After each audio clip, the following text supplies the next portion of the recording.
Jumping right in, I have a massive announcement coming at the end of this video, so make sure to stick around to hear that. Gryffindors and non-Gryffindors, it's Griff back at it again with a late night with Griff and a my first time tonight. I literally just got home from work. I still have my shoes on from working. I wasted no time when I got inside today to shoot this. And I've honestly only told this story to very few, but now it's going to be spread to a wider audience because that's what we do here on My First Time. Currently 1:58 a.m. I'm exhausted. So if you couldn't tell by the title, this is my first time almost getting killed. I literally almost died. No exaggerations, all straight facts, period. And if you're new here and you don't know what my first time is, it's my first time doing things. It's like a story time video, basically. In the beginning of the story, I may seem like a huge douchebag. I was literally only 13, and no, I wasn't raised poorly. Before you type in the comment section, wow, your parents raised you so poorly back then? Piss off. One last thing before I get started on this my first time. If you do enjoy this video at all, even just a little chuckle or a little smile or anything, make sure to hit that thumbs up button down below and subscribe to the YouTube channel.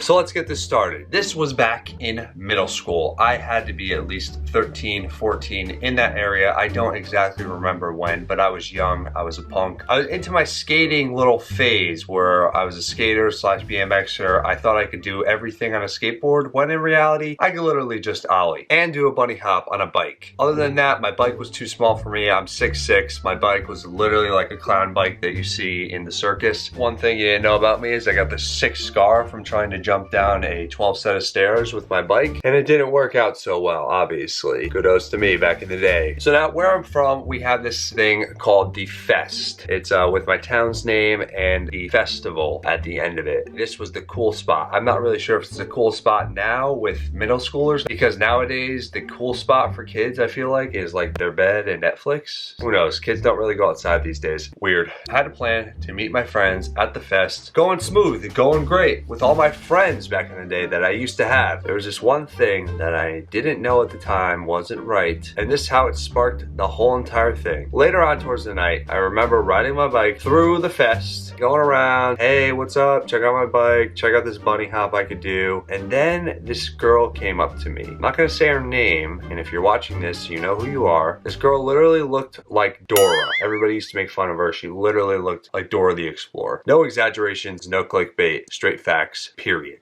Now Dora thought it would be a funny idea to come up literally in front of a crowd and hock a loogie on my face. You heard that right. She spit a fat loogie in my face.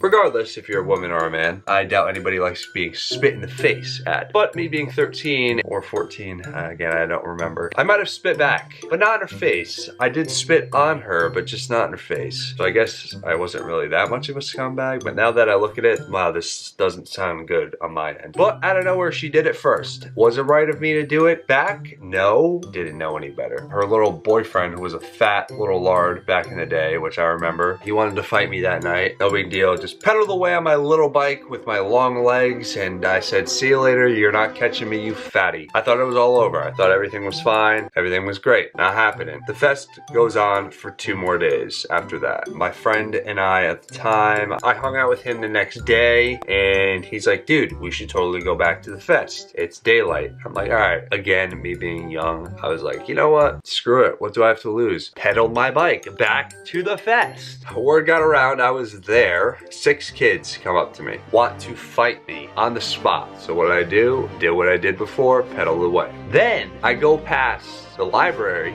in my town. You not. Literally 15 people. I don't know how old most of these kids were. My eyes, they were looking like their 20s, some 16, some older, ready to beat my ass. Because I guess word caught to her brother that this happened, but what was left out that she started it and came out of nowhere and just literally spit a loogie in my face. I get he was trying to stick up for his sister. I don't think it was really that big of a deal. Not even lying. Outside the library, ready to beat my ass, looking for me.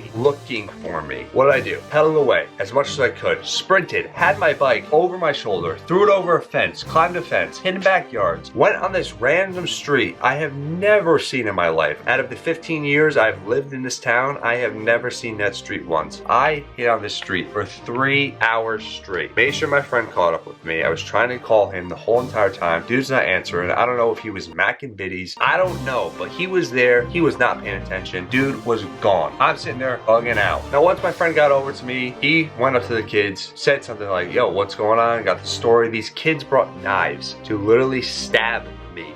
Stab me. My life flashing before my eyes. So once I hear this, I couldn't get home because I have to go past the library to get to my house. Obviously, I'm not going back to the fest. What did I do? Me being a little snitch at the time, I called the cops. Bring, officer. Yeah, I got 20 people ready to stab me and beat the living crap out of me. After that, cops came, found me. They got the story straight. He's like, hey, listen, you could ride your bike past. They're not going to bother you because we have 3 cops standing by there to watch them and make sure that they don't attack. Rode by them on my bike, gave them a little, and then got home. That story will always live on with me till the day I die, because I literally almost got killed. I don't know what would have happened to me that day, but with knives and getting stabbed, possibly could have been the end of my life. The lesson here learned, kids, is don't mess with Dora and her posse. You could possibly die. And that's going to conclude my first time almost getting killed, guys. Now, if you did enjoy this, like I said, at any point in time, make sure to demolish that thumbs up button down below and hit that subscribe button. Now, as promised in the beginning of this video, there is a big announcement. If you didn't notice throughout this video that my room is a complete disaster, looks empty, and that's because at the end of this week, I'm moving out. Crazy, I know. Big moves. Annie and I moving in together, and that will be vlogged. New apartment tour coming up soon, guys. So like I said, hit that subscribe button if you want to see the new apartment. Exciting stuff. So as always, Gryffindors, I will definitely see you in the next video. Thanks for watching.